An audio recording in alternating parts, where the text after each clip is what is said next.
Okay, I had to get my thought out before I chew on my own words in a circle.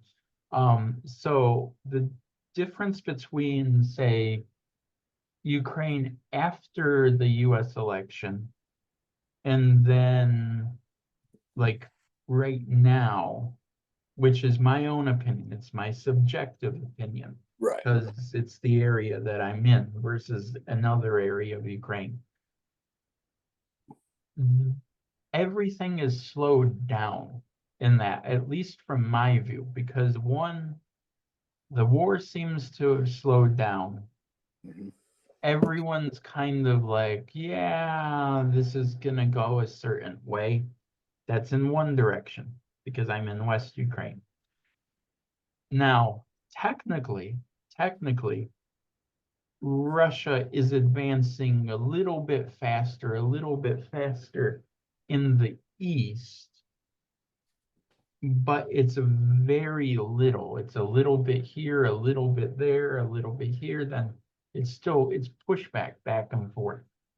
But I mean, to quote Yuri once, he once told me, and that was on the video, and that he once told me Russia will gain 100 meters somewhere in the east and then lose it 100 meters or 200 meters somewhere else in that. So they'll gain one way and lose another way.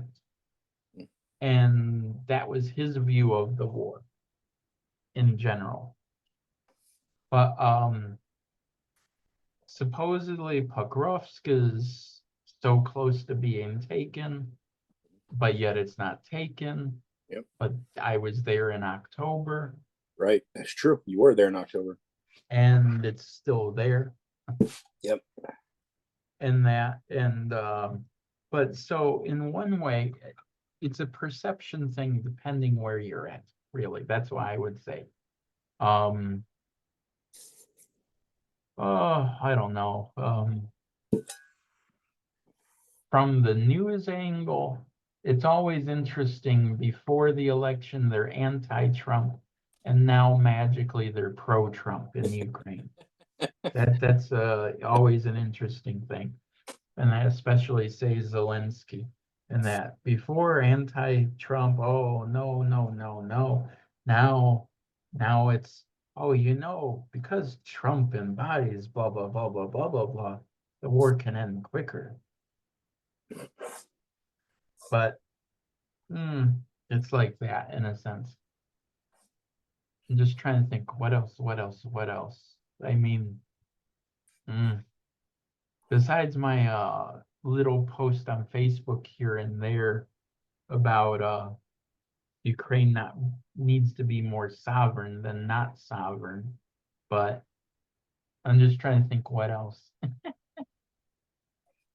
Well, I think really the big discussion is, I think, the inauguration. They've called up 6,000. Was it National Guard or military for the inauguration? I think they have called up 6,000. That's what I had last heard, to be there watching. In Ukraine or in the U.S.? The U.S. And so 6,000 is what they've called up, I think, is what I heard last. Well, I think that's well, my view, a little bit pussyfooting. Basically, look like you're preparing just in case to make the other person blink. And that I think some of it is posturing, really. Yeah.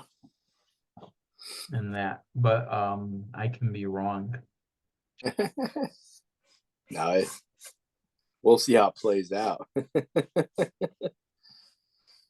Actually, the one thing that's more interesting is some of those Biden photos.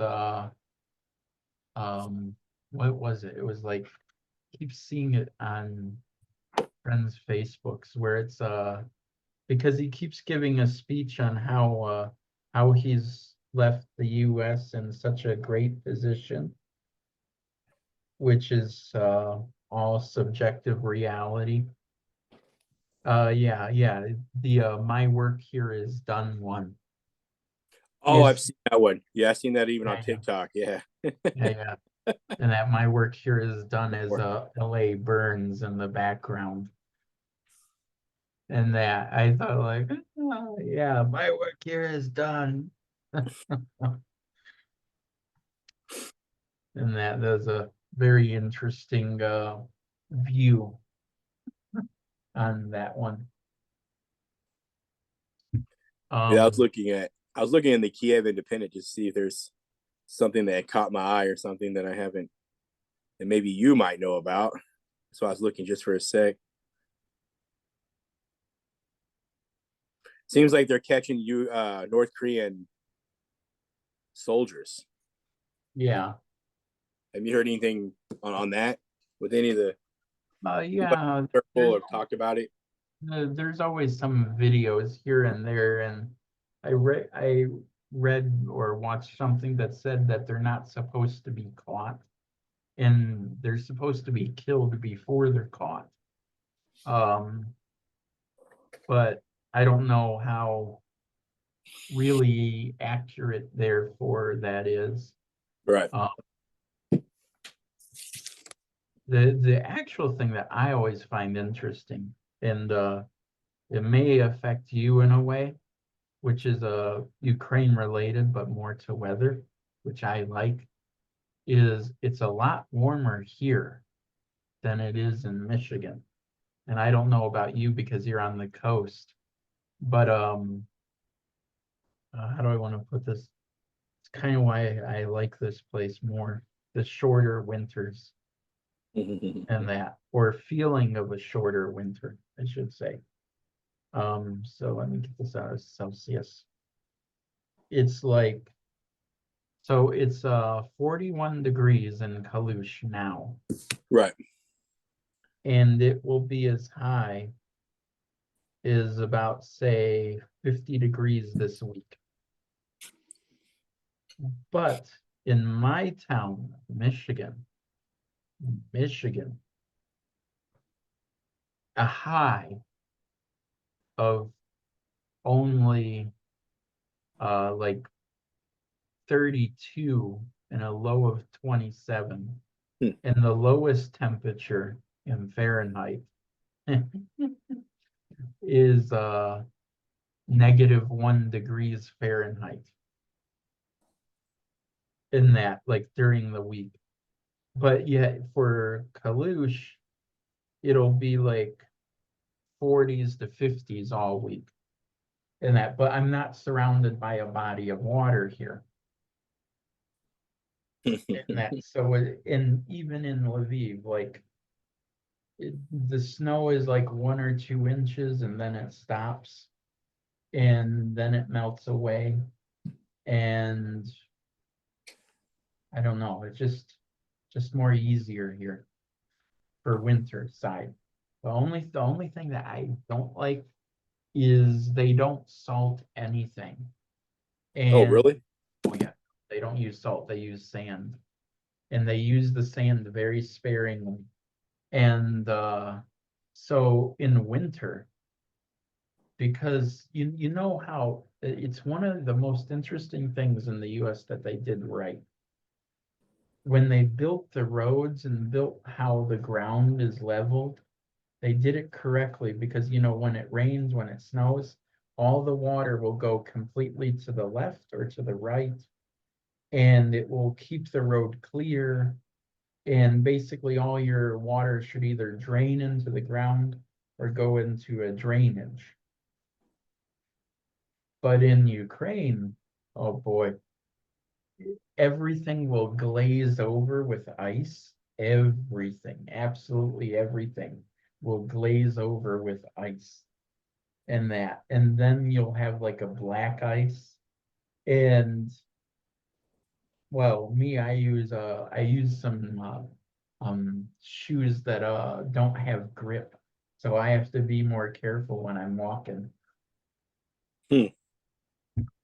But usually by the end of next month, and that winter is basically over. Like first or second week of March, it's basically over. And everything is just warming up back up to 10, well, in Celsius. It's like basically 50 to 60. And that, which is also why when Russia started the war, they started it in February as opposed to, let's say, summer or something around there, because that's when because they know best. They know when it warms up. In that, but just one of them things that's like, for me, January and February are the coldest months in the country. December is not cold. There's barely any wind in the area or in West Ukraine. But I think there's wind. But because of all the buildings, the wind blocks most of the wind control. So it doesn't howl across the land. But that's just my view. And that, other than regular Ukraine news, better weather, in my opinion. How is Sergey doing? I talked to him. I don't know. He messaged me a few days ago, and I think he's in Odessa, but I don't know his schedule for sure, but I know he works till somewhere between 5 to 8 p.m. I know this roughly. And yeah, he does that. And that's all about, I know. Because one time I actually asked him, this was way before we started doing our video calls. I asked him once, like,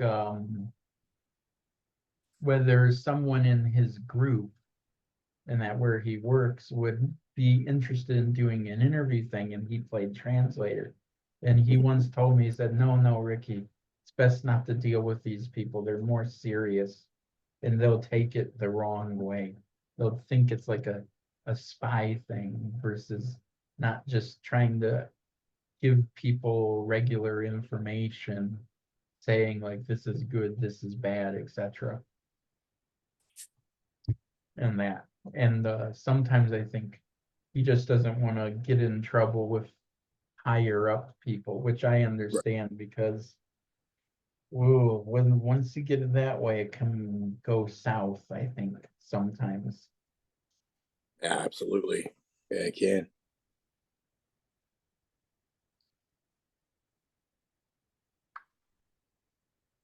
There has to be more going on in Ukraine. Besides, the sun is somewhat going down. I don't know. I would, actually, I can say this probably. In a way, it's bad for Ukraine and it's good for foreigners. So let me think here 1 second. If I can share this out. Let me get this because I'm thinking of currency exchange. 1 second. Let's see, Pixie.com. Give me a second. I'm gonna load this up. And of course, some of this is also the Trump effect, or I would call it the Trump effect. The Trump effect. Yeah, I'm sure some of it is in that. Okay, so convert. Okay, so let's see. Okay, so let me try to share my screen. Okay, share my kitchen utensils. Yes, okay. Kitchen utensils are gonna get shared. Share sound. Ooh, share the sound. Whoa. So let's see. Let's see. But I think I can put you in it too, or who knows? I'll see. We'll see what it looks like. I don't know. Yeah. Okay, so it works. Okay, so you can see my screen, right? Right. I can see. Okay. Yes. I was just trying to see if it flipped your video with mine. Okay, so right now the exchange value is $1 to 42 grivna. And I usually use this XE because they're very close to the like Forex market value. Now, usually when you exchange your money, you won't exchange it for what's here on XE. It'll be a little bit less or a little bit more, but Right. it'll be like a tenth of a penny more than that. So the reason why to show it is the history of the chart, which kind of shows you um, where everything is going down or up, depending on how you look at everything. Mm. Let's see, chart, or wait, let me do the convert to give it a better idea again. Okay, so there, where was that? Huh, funny. They had the whole convert. Okay, so a good idea for conversion in thought is basically like how much per dollar is this and that. So actually, wait. Oh, $1,000, my bad. I'm looking on the left side, not the right side. So to understand it is essentially your $5 is 200 grivna, your $10 is 400 grivna. I'm off by 20 grivna or 10 grivna, but I'm estimating. Are you able to enlarge that? Let me see. Yeah, I can try to enlarge it. I don't know if Oh, it's on my screen. Okay, did that do anything or no? uh, Here, wait 1 second. I'll enlarge it. Like this? Better? yeah. I can see a lot better now. Yeah. Okay. Or like this? Really, really small. Just kidding. Anyways, I'm at the eye doctor. Can you see that? so to give you the idea, and that is like, and I use a rough estimation. It's a little bit off, but it's a rough estimation. So $1 is 42, $5 is 200, $10 is like 400, and you just double this. And $25 is really probably like 1,100. But and $50 is like 2,000 grivna, but I'm off by like $1 or two in reality. And that, so I have a good close idea of how much everything is in total. And so like, and this is all within their currency side. Now, in Ukraine, they have a bill going up to 1,000 in that. When I came in 2018, the highest bill was 500 grivna in that, which is now worth $10. But at the time, it was worth $20 in that. So that's what happened between this war, was the currency tanked by, let's say, about 30%, in that the exchange rate went down. Well, went up or went down, depending on how you look at the what you're buying with. So let me see here. Where is, I want to find the chart. There's usually a chart. Okay, so um to give you the idea, when I first came to Ukraine, $400 was about 10,000 hryvnia. Now $400 is like about 20 or 24,000 hryvnia. It's around there because they're printing more money and the currency is worth less in that. And the dollar buys more, but yet the currency is going down in that. And this would be an interesting way to look in a way at the US economy, because at the end of the day, like everything is getting more expensive in the US, but you have a bunch of foreigners coming in with their own money and buying up everything. And they may have a few million, 5 million, $10 million, and then they buy up the property and everything causes it to inflate. The same idea is true in Ukraine, where foreigners will come and spend more money and the price slowly goes up. But of course, because of the war, because of some debts, which is like about $100 billion to $300 billion for the country's debt, the national debt, this made the currency tank. So when the war started, I'm looking back 1 year. I need to look back at least 5 years. Come on. Okay, so let's see, February.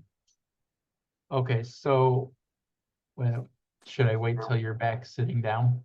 Okay. Oh, I'm working. I was getting some more coffee. Oh yeah, no, I know. I just wanted you to see this because Yeah. if you look at this in reality, this shows it. I mean, if you think within common sense, Right. you would see that the Ukrainian government is really screwing over their own people just as much as some in the US government does. So the war started like February 24th or 26th, right? Right. Okay. So understand, like here in January, it was $1 to 29. Okay. And that was when it was $1.29. It goes down to 28 in February, still stays around there. But then when you get like to February 22, it's 28. And then it just spikes right Yeah. here. The spike. Yes, I'm seeing it. Yeah. And then it stays here. This is all like March. Right. And then it spikes like April. This is like 2 months with the war. And right about here, it completely spikes from like going around here all the way up like basically 6 hryvnia in July. And all of these are tied to events. All of them are tied to events. And then it goes from 36 all the way over a period of 2 years, all the way from going from like 36 all the way to 39 in May and that. And so like to understand this is when I came back, let me think, I came back May of 2023. And so I signed the lease for this apartment in July. No, that's 2024. Let me go back 1 second. Okay, so the value of the hryvnia was around 36 here when I got my apartment here in Kalush. So it's declined by, let's say, 10%, maybe 10, 15%. Now, when I got this apartment, it costed me $189 to rent this apartment. Now Right. it costs me about 165 to 170. It dropped by about $10 per month because of the currency exchange and that. And another part, my owner hasn't caught on to it because they're living in a small town as opposed to a large city. And that, so the exchange rate and the inflation doesn't really hit the small town as much. Now let me go back 10 years, or if I can go back even further. Okay, so, oh yeah, this will be good. So Sergey, if Sergey was on the call, he would say that he remembers when the hryvnia was $1 to 8 in that, to 8 hryvnia in that. But going back 10 years, it was $1 to 16, $1 to 15 in that. And then all of it spiked because of the beginning of the confrontation with Russia in 2014. I wish I could go back further. Yeah. Let me see if I can find it in another tab. Because I remember, I think it was 2014. I think it was, because I remember seeing on the news there was a huge revolt. So civilians were killed by a sniper. I remember that. Yeah. That was 2014. That was Yeah. the Maidan Revolution, or they call it the Revolution of Dignity. Depends which way you're going on it, but Right. well, let me see. I'm looking at another site. It's probably still stuck on XE, but let me see if I can. I wonder if I can go back. Let me see. It only lets me. Oh, that's gonna be painful. Going back. I click through the years like massively. 2018, Mm. 17. I want to see how far back I can go. Because the revolution thing, 2014, 2012. Okay, so you're still looking at the blue screen with XE, right? No, I see what you have. I see a green screen. Yeah. Okay, good. Yeah. Good. Okay, so let's say $1. No, crapper. Gotta go do that again. See, or oh wait, does it let me go back this far?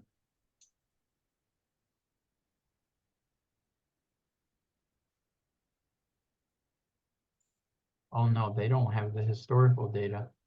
Mm. Oh, that sucks. Maybe I thought I could go back further. You know, all these charts are usually like 10 years back, which is the sucky part. Let me see. No, they don't have the historical. Yeah. Let me see if I can find it. I thought Wise would have it because they're a money exchange. So is XE, but you want to USD 2012. Okay, yeah. This will have it. Mhm. British website. Okay, so yeah, so like this, like when Grieve switch it, there will be weird math at that way. Okay, yeah, okay, this should be it. So 2025, going back. Oh my, we only have till July. It's funky. Why, oh why, did they not? Only 5 years back. Anyways, my point in showing it is that in a general sense, the hryvnia has been just devalued Right. over the decades and the years. in that. And a lot of it has to do with the debt ratio with the country in that. Let me see, 2012. I would really want.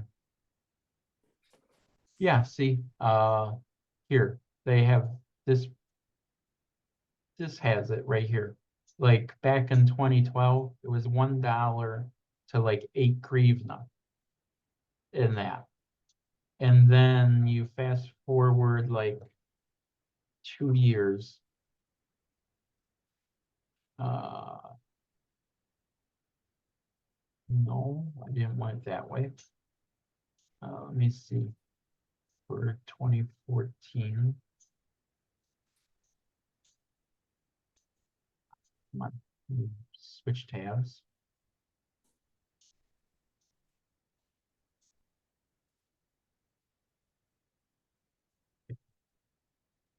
Man, Yeah, do you increase. see any okay, what do they okay, all the billions of all the stuff we're sending to Ukraine?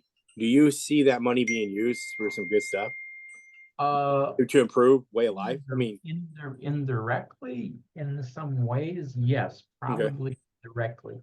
But it's hard to say what is direct and what is indirect because you can't see the money. right, Okay, so the best way to put it is like this. Ukraine has operated in some way throughout its 20 or 30 years as, I want to say, you could say it's money laundering, but I'm sure that Russia has done the same thing. Even Belarus has. I'm sure they've all done it at some level. The thing that you will always find interesting is there's always building construction. There's always buildings being constructed. And the buildings do get finished. Some of them get finished and some of them don't. But a good chunk of them get finished, even during the war. right. So does some of that money get funneled into construction jobs or making new roads? Yeah, I'm sure it does. The other part is, does it affect the daily life of the Ukrainians? All the money coming into the country? Yes and no. In the sense of them earning more money, no. But in the sense of like more money in the system will slowly create inflation, yes. So everything will get more expensive for them in that, but yet at the same time, it kind of levels out back and forth. It's one of these things that every summer, every spring, every summer, they always have fix-up jobs. Like they fix up the road or they fix up like some street or some corner or something like this. And sometimes they even tear a perfectly good sidewalk and then they improve on it. So the money is getting spent. The money comes from somewhere and the money Right. gets spent. But like the question is where does the money go? There's a joke that most of the money just gets held by the oligarchs and the rich people in Ukraine. And they just buy some new cars or new designer bags or whatever is the latest fashion. And Yeah. that's one side of it. But in the other side of it, for like the every average day Ukrainian, they don't see it directly in that. But here I'll give you another example. Bald and Bankrupt talked about this. If you remember, I shared his thing with you once, right? This traveling guy, he's British. Oh yeah, I think you have. Yeah. Okay, so People like them and hate them both ways. Called in bankrupt Moldova. So Moldova is just like southeast of where I'm at. Okay. And he did a follow-up video from where he was at from 5 years ago. And because he's a little bit of a travel vlogger and does his own hoopla, and he speaks more Russian than anything. And he has all these videos that are all former Soviet Union. So he made a video showing Moldova at one state, and then 5 years later, did it improve itself? Did it not improve itself, etc.? And this is the example in that. In Moldova is poorer and closer to the European Union than Ukraine is. In that, to give you the idea. Right. That. Greetings from Chisinau, Okay, the so capital of Moldova. 1 second. I'm gonna, Chisinau is the least Oh. visited capital city in all of Europe. And it's That's also funny. the least visited country in all of Europe. I hit pause, but The it didn't fact is that pause. more people visit my Okay, there we go. I hit pause, but it didn't pause. I was trying to make sure the video caught up with the part of it. So let's see. Now, to give this in reference, it looks like a Detroit. Or Yeah, I was about to say that. I was looking. or somewhere in San Francisco. And it's also in the least visited country in all of Europe. The fact is that more people visit my local. And now to give reference to, these buildings behind were all built in the Soviet Union. This right here to the left, this right here to the right. These are Soviet buildings. They're Khrushchevkas, or they're Stalinkas, or there's another one, depending who was in charge at the time. You have all the graffiti, and then you have all new cars right next to it. You understand? Yes.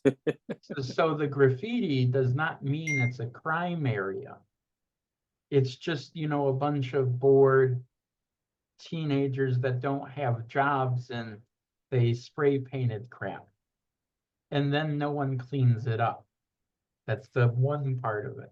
But you have new cars like that. This is true in Ukraine too. Yeah. Again, this is the underpass. So you don't cross on the main street. You go underneath, like say about 10, 20 feet. You go down the steps and you cross under the street. Because they don't want you to cross where the cars are going. That's how you get across the street. This, how basically all the politicians basically took from the Social Security pension, where all the money was from the government. It gives you something to think about, because the same thing happens in Ukraine. Yeah. On a different scale, a different level, etc. Now, I gotta think, because he talks to some people, and the older people say, yeah, it was better because things are more stable. The key word is stable. The currency was stable, the pay was stable, etc. In that, let me see, when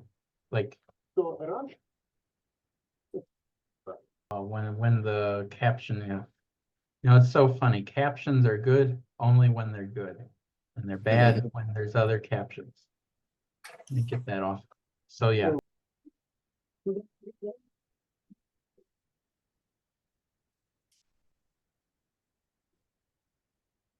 And then that's how some earn money. Now, like that was 5 years ago, which was April 2019. And then he just released a video like about 2 days ago or a day ago, going back in that. Which is, 5 years ago, I made my most popular video. It was called "Nobody Visits This Country, Find Out Why." And we found out why. The place was a little bit crap. But I'm now going back to see how things have changed. Join me on a trip to Moldova. Well, we're here in front of the board of exotic names in Garage and Nord railway station. Let's see the places we can go to. We can go to Constanza, Pitești, Galaxy, Craiova, Budapest. But I didn't see the name Chisinau, or as the Soviets used to call it, Chisinau. I think it's now Chisinau. Let's ask someone where the train is. I'm looking for the train to Moldova. Okay, but why would you go to Moldova? the more funnier thing, they respond in English. That's the more funny thing Exactly, what? in that. So he talks with them. And then he shows the Okay. with the McDonald's in the background. Things over here, let's jump on it. But it seems to be two halves of the train. There's the modern side, and there's the older Soviet side. I'm hoping that my ticket is for the Soviet side of the train. Let's see.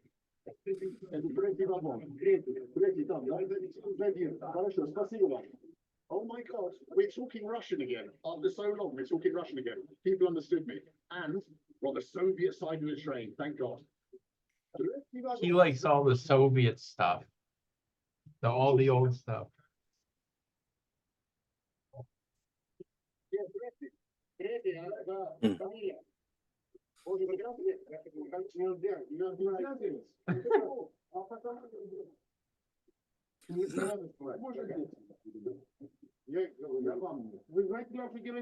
What's really funny is the train conductor's grilling him over filming in that. Do you know what they'll do to me in Chisinau if you film the train?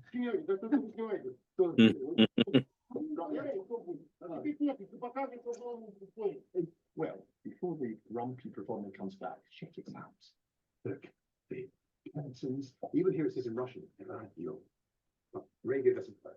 I mean, come on, Moldovan train. What do you expect? But this feels like being back in the former USSR.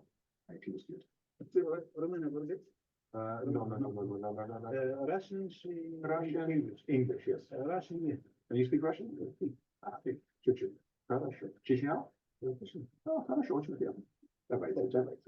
Wow, we've got friendly people. We've got friendly people on the night train to Chisinau. We don't speak Russian, it seems. Anyway, this is it. Oh, and over there we can see some. Here's another train. Look at them. I'm trying to find the part where he was. On the empty train to Chisinau. Let me see, like if it's here.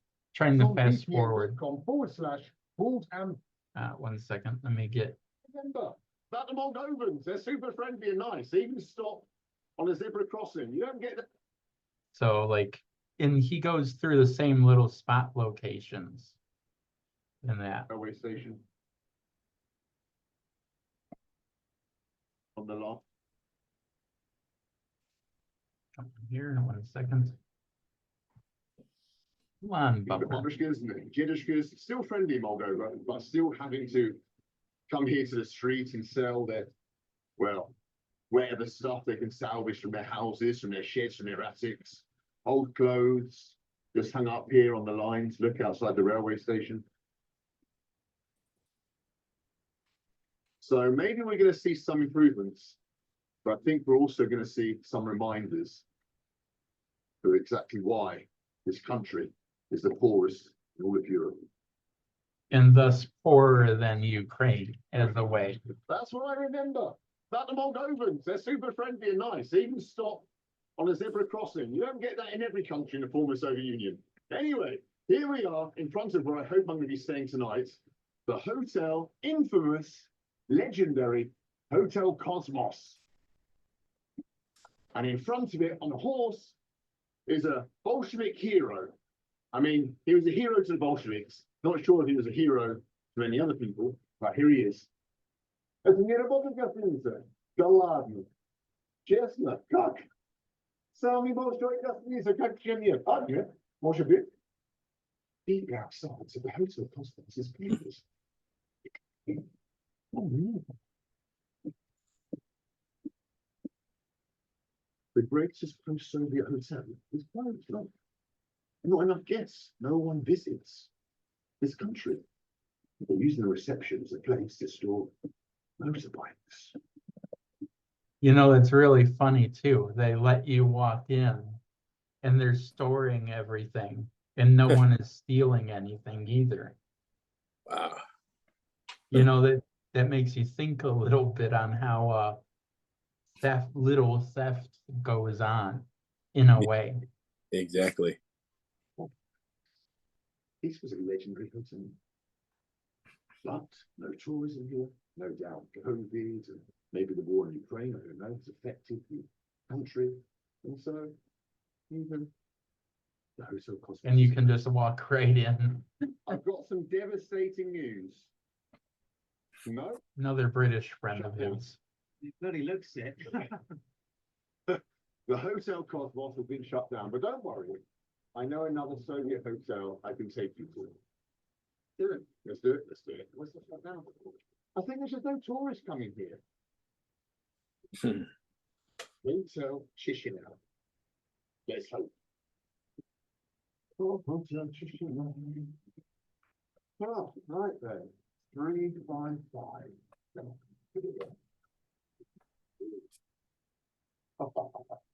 This is the life.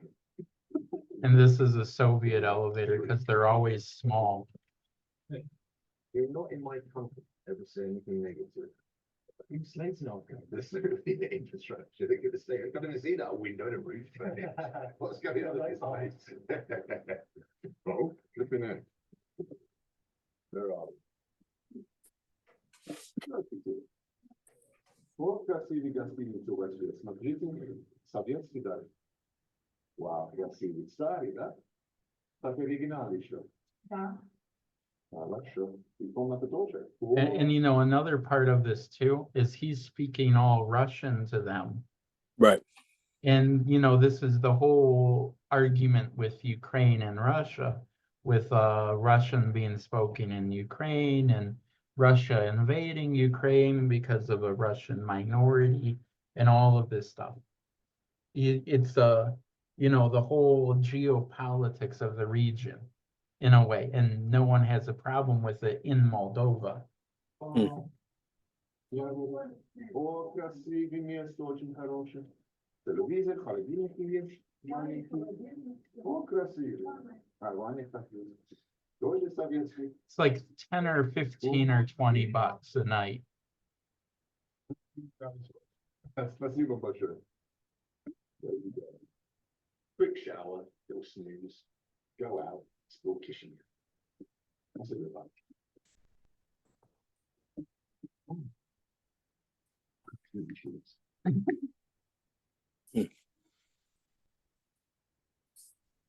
Absolutely shattered. But we've got the city to explore. As we walk down the legendary steps of the Hotel Chisinau. All the great and the good who visited Moldova back in the days stayed here. Come on, For sure, this hotel. go down your stairs faster, Mhm. faster, faster. Well, we're beginning our little tour Ah, of Chisinau. so here we go. Since it's 5 years later. Well, we're beginning our little tour of Chisinau, in front of the iconic Hotel National. I did wonder if the hotel would have been fixed up or knocked down. And in fact, it's been neither. It's still here in exactly the same state of disrepair as it was 5 years ago when I was last here. An eyesore to the people of Chisinau. Still here. And still the fountains, the old Soviet fountains that never worked. Here they are. Still a place for pigeons and rubbish. Well, I've got to say, the infrastructure actually does look a little bit better here. In fact, the pavements and the roads are as good as England's and better even in Bucharest, down to the south of Moldova. And here, of course, we have the babushkas and the dedushkas still selling their things here on the side of the pavement, trying to top up their wages, top up their pensions, which I imagine are super low here, maybe $60 a month, $100 a month. So, yeah, we're going to see a lot of that here in Moldova, unfortunately. But as I said, check it out. Пойти, пожалуйста, один дядя Ленин. Хорошо. Вы помните, наверное, когда использовал дядя Ленин раньше? Look what we bought on the streets of Moldova, a real dядя Lenin, Soviet money. And this babushka remembers dядя Lenin. Раньше что купили для 25, для 10 рублей? Для ПССР. 5 килограмм мяса, а сейчас покупаешь 1 батон. She said in the past you could buy 5 kilograms of meat with that, and now you can just buy a loaf of bread. That's all of one. Wow. Life in modern day Moldova. Tourist information. It's an example of inflation We found it. in a That's what way. we're looking for. Hmm. No tourists. Let's see, let's go a little bit further. Let me see. Сейчас. Лучше, чем раньше. I'm just trying to Moldova? skip it to where it Way around is. town. When I was here in this park 5 years ago, the benches were broken. Okay, yeah, so here, When I was here in this park 5 years ago, the benches were broken, the cobblestones were trip hazards. Look, everything was overgrown, but look at it now, it's beautiful. As beautiful as any other park I've been to. Look at it. Hello. And still the friendly people of Moldova. Wow, I'm super impressed. I've got to be honest. I came here thinking it'd be pretty much identical.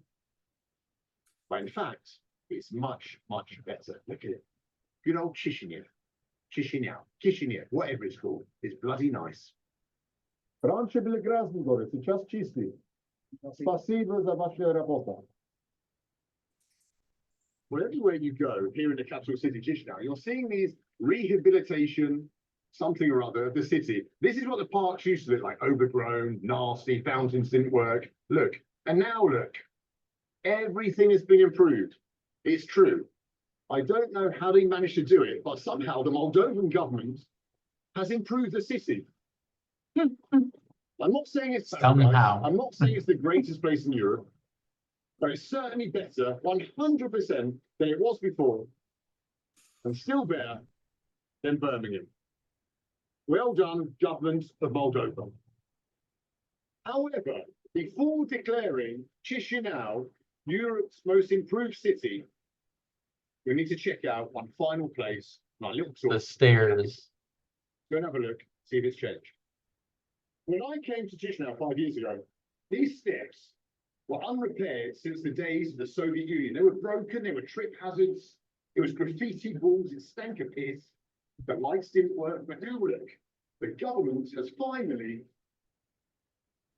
fixed up the infamous underpass of Chisinau. Check it out, look at it. No trip hazards. The babushkas can whip their trolleys free here without fear of being mugged or falling over and breaking a hip. I tell you what, this city has gone from being, well, the least visited, but deserving to be added to everyone's tourist itinerary here in Europe. Спасибо большое. Check out. Спасибо, до свидания. But in the short, that's a general idea. And that where does the money go? What does it get spent on? Something like construction or little things like that. Or you would call it graft or grift, whatever you want to call it. But in other ways, it's hard to say where the money goes. Yeah, true. Depending on where you get your news from. But, like I said, in the regular day thing, do the Ukrainians see it? Maybe a little bit, not so much. But like, let me think. There was just an article 1 second, let me see. I sent it to a friend in that on Facebook. Because he was telling me how Ukraine's gonna fall off without the money. And I told him, I said, no, Ukraine will be exactly Ukraine. Let me see here 1 second. Is your friend American?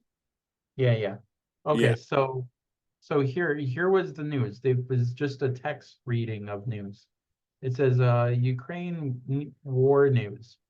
In 2025, some company named OOH plans to attract more than 2.6 billion to help Ukrainians, including 492 million during the heating season in that. So that's something to do with gas and like natural gas and heating, but basically in that.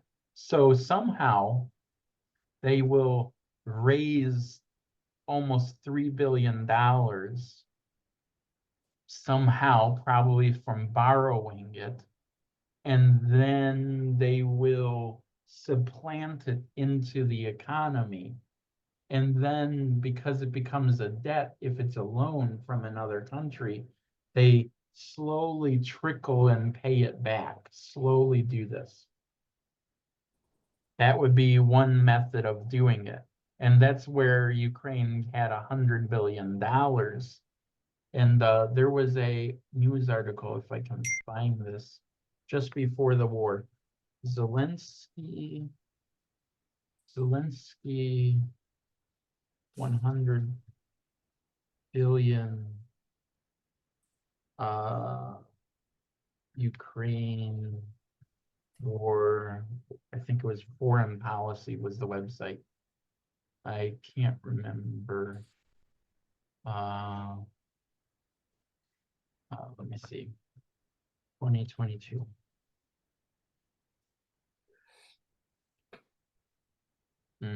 Funny, right when I need to find this, I don't find it. Let me see here. Let me see. I think it was the website Foreign Policy. Foreign Policy, Ukraine, debt.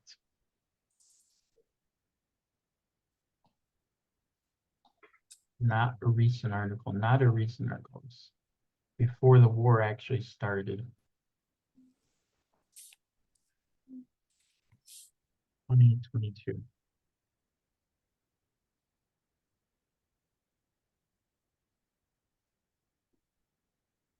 Let's see. Because I don't believe anything before a certain time period with let me do this search or advanced search.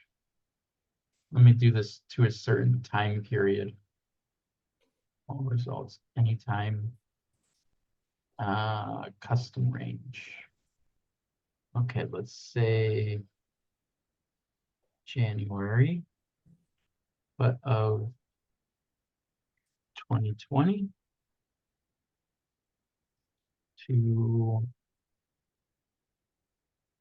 2023.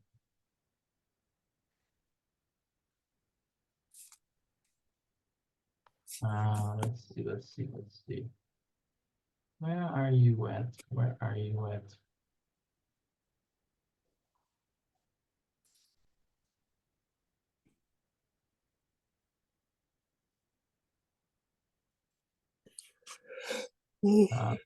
See.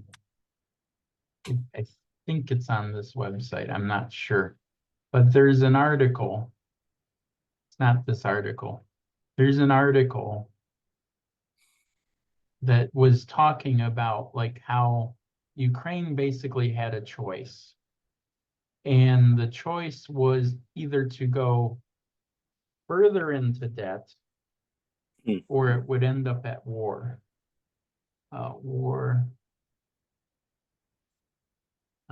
Let me see, just Ukraine debt. And it talked a lot about how Zelensky was mismanaging certain things. 2022, August. 2023, 2022. Come on.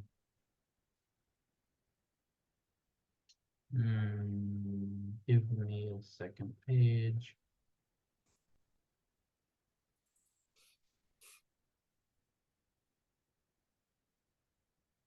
I wish it would just give me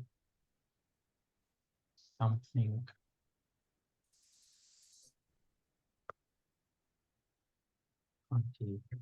Twenty. Ah, okay, here it is. Here's the article. Right here, 2021. I read this. This was a interesting thing. Blah, blah, blah. Yeah, I'm blocking ads. I understand. So you can see the text, right? Yeah, I can. Okay, so Ukraine's debt problem spells trouble. If the government continues to pile debt without reforms, the economy will be on the road to ruin. This is 1 year before the war started. And oh, that's nice. It's cut off. But Ukraine Can you is a send me that link? I mean, can you send that to me? yeah, but it's cut off in a way. Yeah. But I'll send it to you. But it's, Ukraine is a growing debt problem. The government under Zelensky is only making it worse. The IMF support for Ukraine is conditioned on the country making reforms, which it was not. That will reduce its dependence on international assistance in the future. Kyiv, however, appears to be looking for ways to circumvent the IMF conditions while still tapping into the market for the government debt, and dangerous strategy for those with relationships with the United States and Western Europe. Let me see if I can find the title of this that has the full article, because they talked about war if it was not the solution, but they didn't say a war with Russia. They said they were just talking about war in general.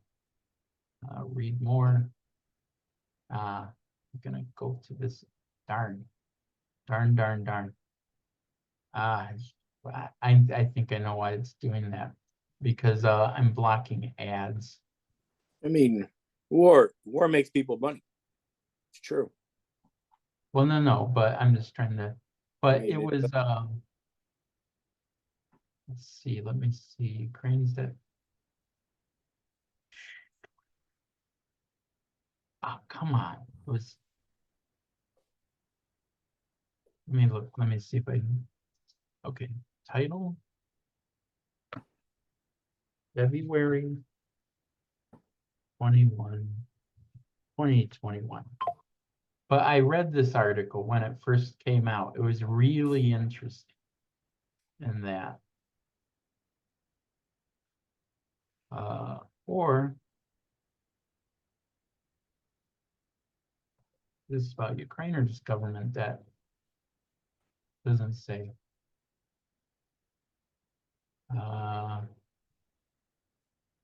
No, this is about debt in general.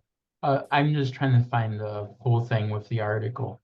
But regardless, is the whole, it had a whole thing, and it was basically saying that the government was doing things incorrectly, and there can only be so many results if it goes this way, that way, goes south, goes a different way. Come on. Let me see here.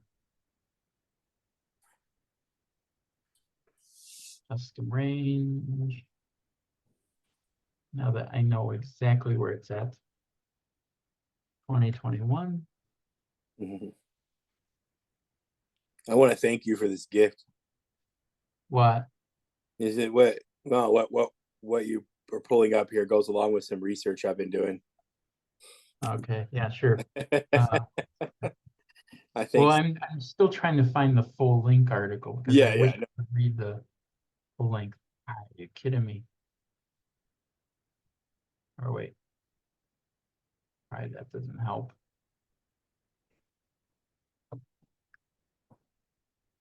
This probably doesn't help me searching it. Now let me get this. Generate. Ah. No, it is searching that. So it is. Well, either way. So let me just go back to that article. And I'll get you the link. Oh, if I can even find it again. Anyways, but like it was an interesting article, very interesting article. And that let me forward it over into Telegram. That would be the article. And it's popping this up because I have ads being blocked. But I knew I would find the article because of the cover. I remembered what the cover was.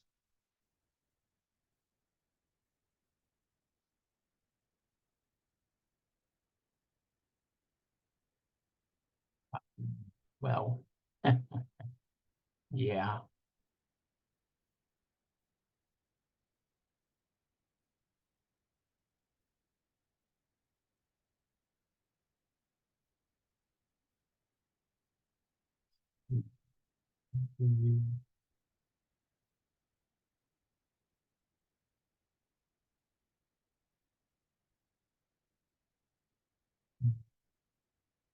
Knock off my screen for a moment. Stop share. Okay. Let me see.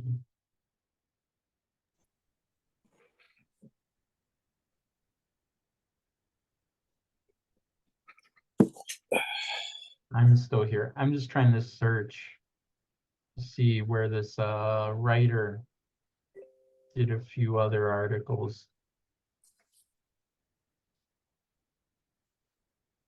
Mhm.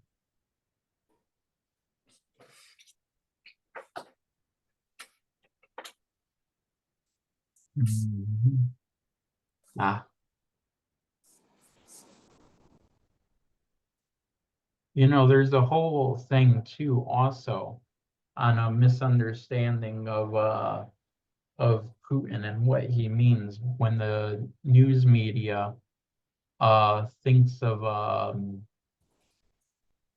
when they think of that he wants the Soviet Union. Mhm. And it's not that he references the Soviet Union. He references this Vladimir Ilyin guy in that. Have you heard of that one or no? Yes. In that, I don't know if maybe, did I send you a link on that or no? No, I mean you may have. I mean if you could send me another. I mean, there was one point, remember, I had deleted all of like our chat at one point, remember? By accident. Yeah. Yeah, I'm still Yeah. kicking myself. I couldn't get a lot of stuff back.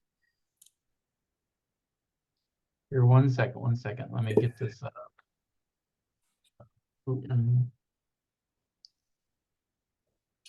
Ivan Ilyin, yeah. I thought it was Vladimir Ilyin. Ivan Ilyin. Okay, so Ivan Ilyin. Let's see, copy. Let me see if I can find another YouTube thing. Let's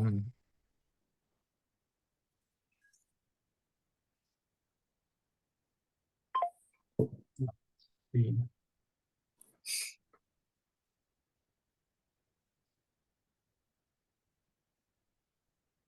Let's see. 49th Vice President of the United States.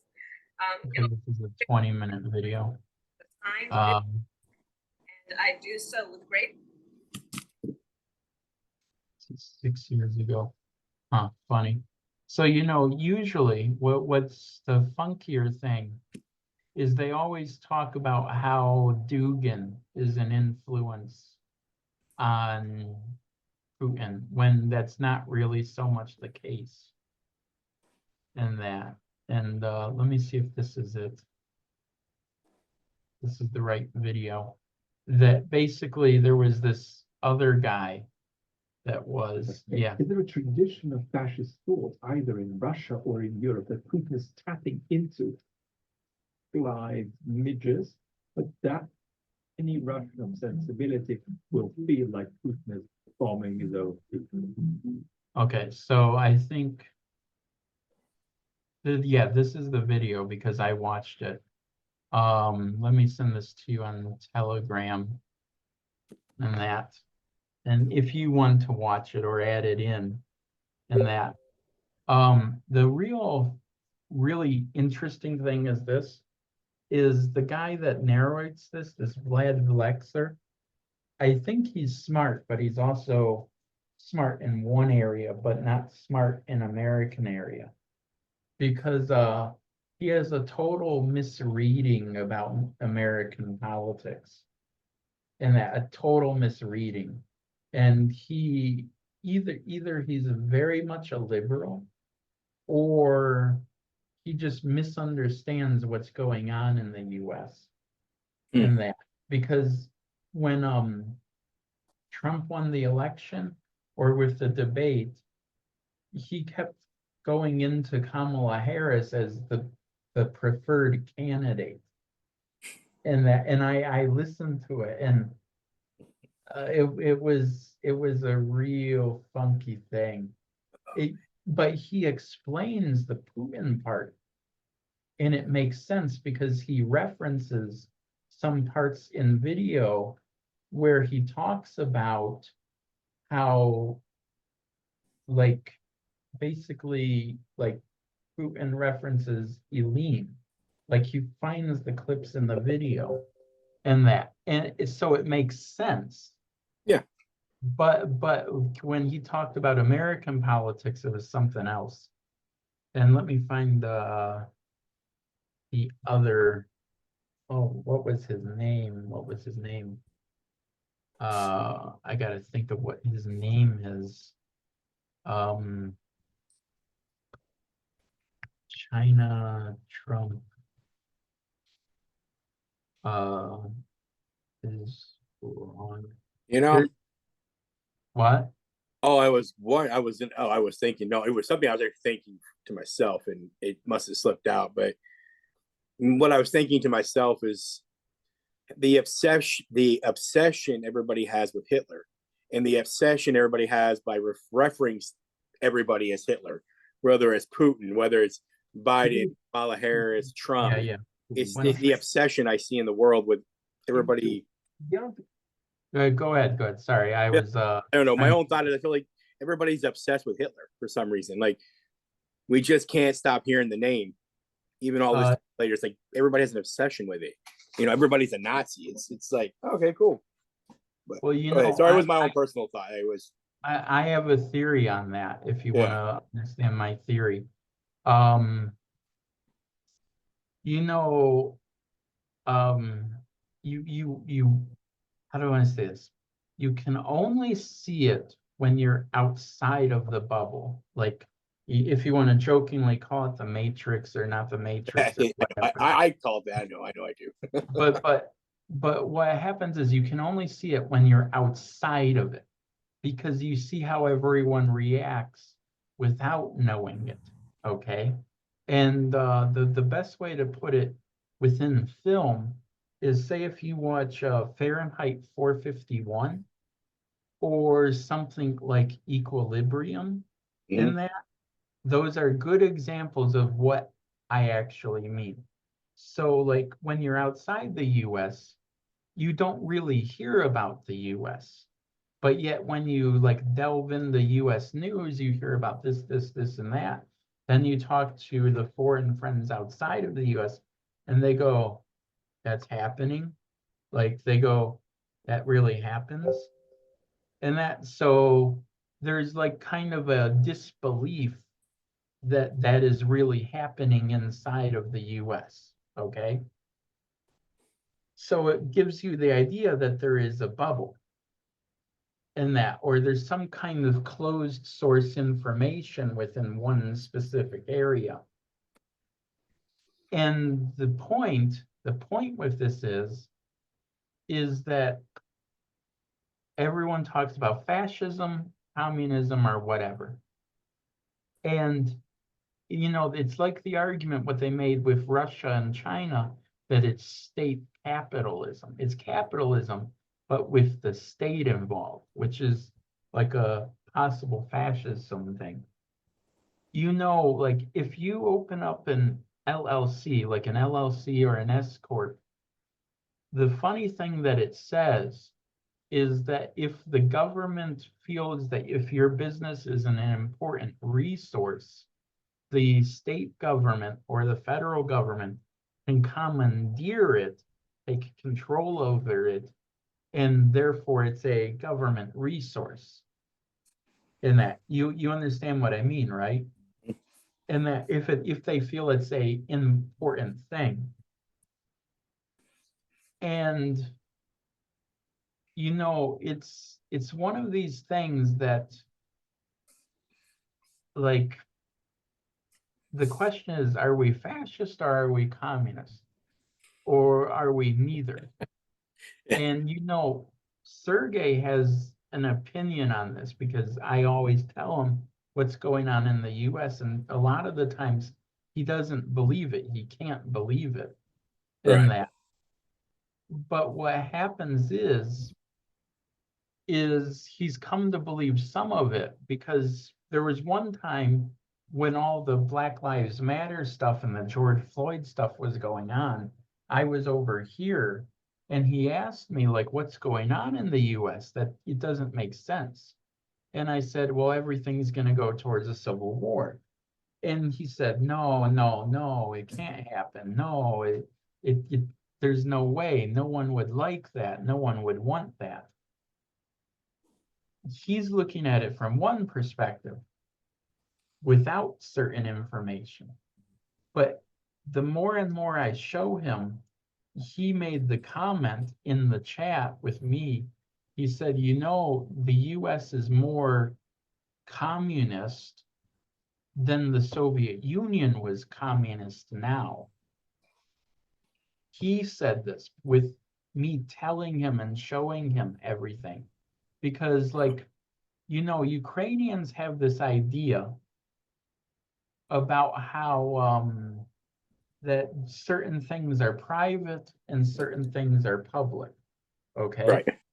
And when I tell him that, like, you know, there's a credit score and that, you know, everyone can basically look at every purchase. If they really want to backtrack it, they can look at every purchase you made, because the government can get the copy of the receipt from the store, and then somewhere inside of some database somewhere, I'm sure, is a receipt copy with which gives the items that were sold at some level. Everything is trackable.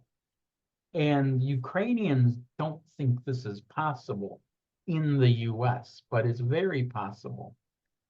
And every time I keep showing it more and more, it's kind of like a depressing thing, I think, to him, because in his eyes, it makes it seem like the US has gone way off the bridge into communism or socialism, and that, because he said this at one point, and it was only within about a week or so ago.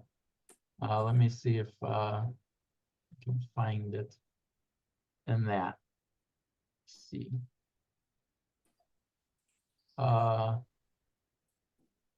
One second. I'll forward it to you on come on, load further in the chat.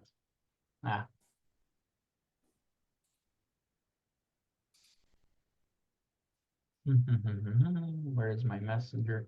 I know where I have it other than the other side of it. Messenger.com.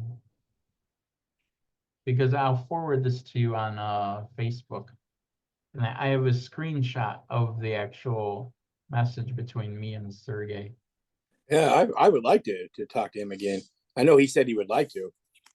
Yeah. Yeah. I'd like to hear more of his opinion on stuff like that. That'd be cool. Well, in short, like a lot of it in some ways is Ukrainians can't believe it because they, you know, they basically believe the lollipop version, if you want to call it that. Pop version. I mean, but that's the only way to put it. Yeah, no, it's In that the clean version that, oh, America has all these rights and these rights can't be taken away. They don't think that, like, you know, everyone can get greedy with power and it can be reversed. you know, And you know, the other part too, which Sergey heard from me and another American friend who was in the military, and that me and him told him that, like, you know, I sent it to you on Facebook. Me and him told Sergey that, like, you know, at some point there's gonna be another civil war. The question is when. And then he's like, no, no one would want that. No one would want it. And I would say, why don't you read the founding things that Jefferson said or Washington said in that, and you would figure out that the US is basically dependent on resetting itself every so often. And to Sergey or to Ukrainians, that's kind of like a chaos in a way. And I can see his point that it's like a chaos. you know, but as Americans, we have voluntarily given up our freedoms. And with this right here, every single one of us have given up just by having a cell phone. You know, Yeah. we have voluntarily gave the government inside to our home. They hear everything, they know everything. So it's, you know, when I hear, you know, it's like for me, I just tell Americans, it's like, you know, we're all to blame. We have voluntarily put the government in our homes, our iPads, our computers, our phones. They didn't have to take nothing from us. We gave it to them, and we still give it to them. Yeah, it's interesting. We have voluntarily given up our freedoms without even knowing it. Even I know that, but Yeah. Well, no, it's just one of these things that let me see, I'm still looking for it too. Where is this? 2 months ago. I know this video. I can't remember. There's a different video in that's about I gotta think where it's at because I can't remember the YouTuber's name. There's a guy, Kraut. Yes, okay, wait, it's Kraut. Yeah, Kraut. Yeah, now I remember. I couldn't remember the name of the YouTube channel, but they covered it too, of how, well, it's not that it's all Putin's fault exactly. Yeah, the ideology of Putin's Russia. This is it, 2 years ago. Let me see here. Let me cancel this out. Because they see citations in politics not worthy of translation. But this is a huge mistake. Ivan Ilyin evidently is one of the core influences in Putin's Okay, so here, let me see here. of the writings of Ivan Ilyin. Curiously, the presence of Ivan Ilyin in modern Russian politics is almost one second. completely ignored in the West. Let's see. Hope you are okay with this, but I hope that you still enjoy this video. The question of what the political ideology of Putin's Russia is, there's both a I'm just trying to find the beginning of the video. Okay, so I'll send this to you also, 1 second. Dog explaining it to him, and he and later other patrons insisted that I should make this into a video. Because of the nature of this topic, I just Come on. not I'm use just trying to hit pause. There we go. Let me send this to you on Telegram. 1 second.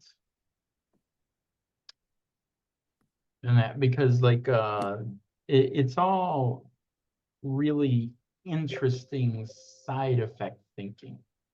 And that because it's not like it explains certain things why Putin considers this like a Christian thing as opposed to like a governmental type of thing.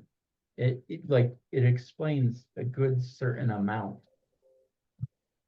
But then at the same time, if you read it both ways, and that puts the US into the secular area and the non-religious area, which would ironically look like if you view it in the eyes of religion, only religion, then Russia would be the one that's following the Christian path, Right. and the US has fallen off of the Christian path. Right. in So that. let's simplify it. Basically, it's like good versus evil. Russia sees itself as good, and anything opposing him is evil. Did I simplify that? Is that Yeah, what you say? Yeah. roughly in an idea. Right. But yet, because of the culture of how Russia developed over the thousands of years and everything else, because they're used to a bit of oppression and everything, those certain things are accepted in society, as to where in the US we would outcry it for 100 or 200 different reasons. But yet we accept, as you said, a cell phone and everything else to track us. Yeah. And then you have some Bible scholars that think this is the Gog Magog war that's in the Old Testament, you know? So it's it's interesting stuff, man. So there's so many different opinions of what we see in front of us. So Yeah. Oh yeah, no, it's all about interpretation. But like but regardless is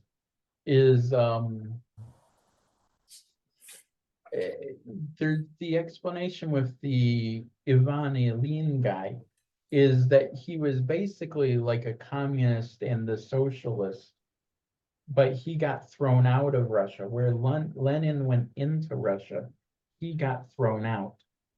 But he was thrown out of Russia not because he was a public enemy, but to destabilize Germany. In a way, he was a destabilizer. And in short, the idea was that there should be, in the video we'll talk about it, is that there's a Christian fascism, that Christian fascism is acceptable in that. It really goes into it. It's interesting. I don't know if you want to cover it here in this video and that. no. Our time is running thin, but it's definitely a good conversation for next time. You know, it's also we can get to the conversation of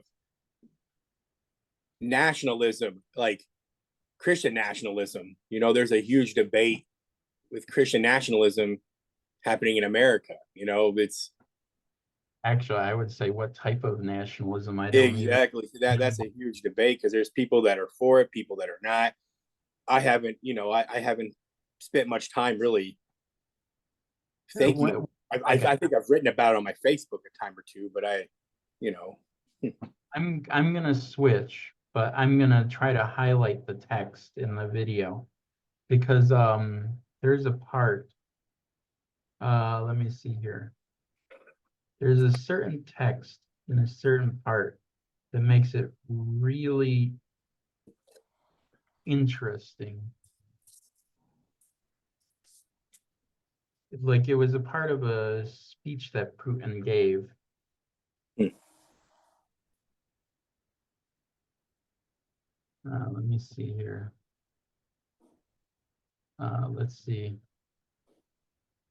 Yeah. Okay, so it's like this. It's like this. This is what should like basically be like the teaser or the more interesting part.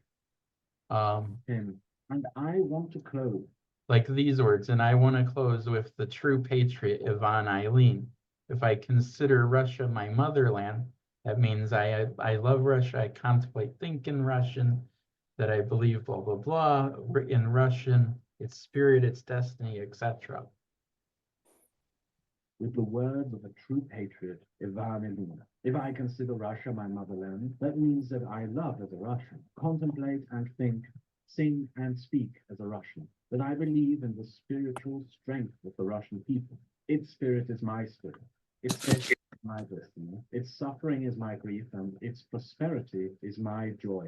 Ivan Ilyin is a recurring feature in the entire political career. Putin has been citing Ivan Ilyin since the early 2000s. Putin, on several occasions, declared Ivan Ilyin was his favorite philosopher and historian. In 2006, Putin had Ivan Ilyin's body that was buried in Switzerland exhumed and returned to Russia, where he was reburied during a state ceremony at which Putin was present. A year before that foolish ceremony, Putin, on his own costs, had the entire Ivan Ilyin archive, which was kept in the United States, returned to Russia. Ilyin is not just cited by Putin, but by all of his ministers, as a patriarch of the Russian Orthodox Church and promoted by several artists, oligarchs, and other prominent figures across Russia. Ilyin is even a core part of the Russian education system. You will find Ilyin's writings and theories taught to Russian kids and youth in high school and university textbooks. In 2017, Russia commemorated the centenary of the Russian Revolution with a series about Trotsky. The series, although centered around the historical figure of Trotsky, is narrated from the perspective of Ivan Ilyin. The message of this film to the Russian public is that the Soviet Union and its history, and in particular the revolution, must be examined and understood through the lens of the writings of Ivan Ilyin. Curiously, the president. But now this is the point why I show it in some sense, is where CNN, Fox, and all of them will talk about Dugin in that when they're pointing this direction. Mhm. There's really another direction that's going this way. And no one talks about the other direction. And I talked about this with Sergey, and Sergey understood exactly what I was hitting at. He understood it better because he can read it in the original, but he knew where my mind was going with it. And that, so he understood that I understood that, there's some hill somewhere where everyone goes for some strange reason. He understood that I knew that there was something in some area in that, but me and him talked about this at one point. And he understood it. He likes that I actually understand like Ukrainian, Russian, and Soviet history probably better than most foreigners. And that, not that I understand all of it, but I have a grasp of it. And that, needs to charge. Got to shake your head up and down. Time to swap the battery out. Just pull it out and put another in. But well, should we end it off and put it to the next one? Yeah, let's put it off to the next one. This was a good discussion. Well, let's remember that we'll pick up right here, and Well, I'm gonna watch a lot of these videos and take some notes. So yeah. Because I mean, you got me into this. I want to kind of like continue. I'm gonna look at some of these videos you sent me and read some of these articles. So Yeah, no problem. once again, Yeah, always fun. yeah, Ricky, always, man. Yep. Yeah. Yep. All right. Take Have it easy, brother. take it easy. Yep. Oh.